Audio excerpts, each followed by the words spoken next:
Welcome to The Explainer. Today, we're going to connect the dots between a rat in a maze and a book on a shelf. And in doing that, we're going to uncover something really fundamental about how all of us make decisions. Okay, so let's kick things off with a bit of a brain teaser, one that brings together three characters you probably never grouped together. And no, this isn't the setup to a bad joke. The answer actually opens a window into how our brains, and yeah, even our whole society, deal with being uncertain. That common thread? It's the act of deliberation. So, to really unpack this, we need to start small. I mean, really small.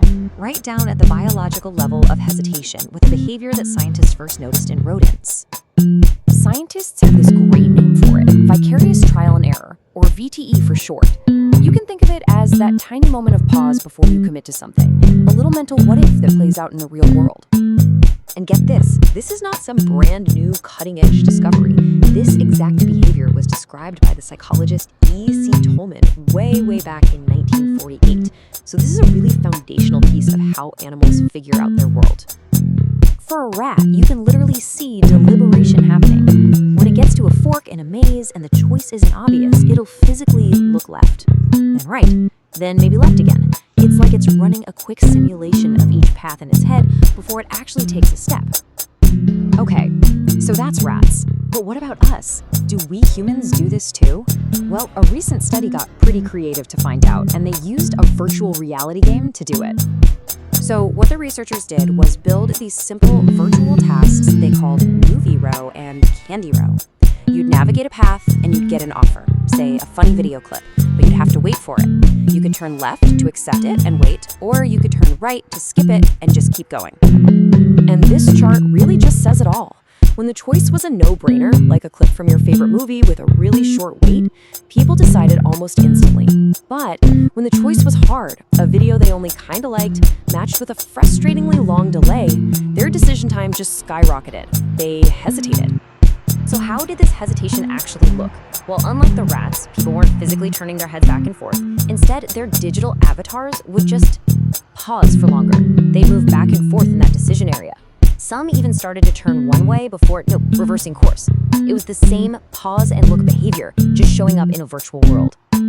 This biological hesitation is fascinating when you think about one person making one choice. But what happens when the decisions we face are so complex that our instincts just aren't enough? Well, that's when we start to build systems. And that brings us to one of the most ambitious information systems ever created. And that brings us to our second source, the Dewey Decimal Classification Manual. You know, the official rulebook for basically every library out there. You really have to think about it. For every single book that comes into a library, a librarian has to decide where it goes. But what do you do with a book that could logically fit in 2 or even 3 different places? The whole system is designed to solve that exact problem.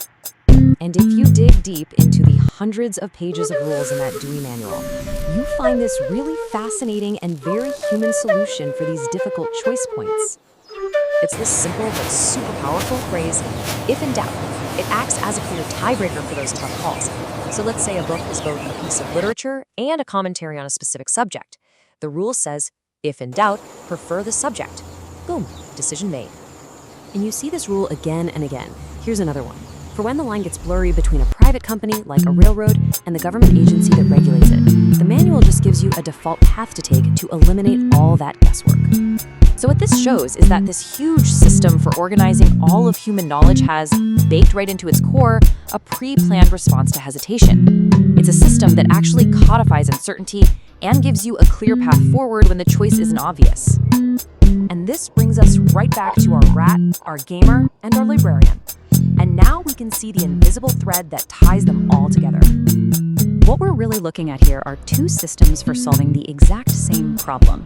One is internal and biological. That's the VTE in our brains, that pause and look instinct that helps us figure out an immediate, difficult choice. The other is external and systematic, the if in doubt rules in a manual that help us with complex, recurring choices.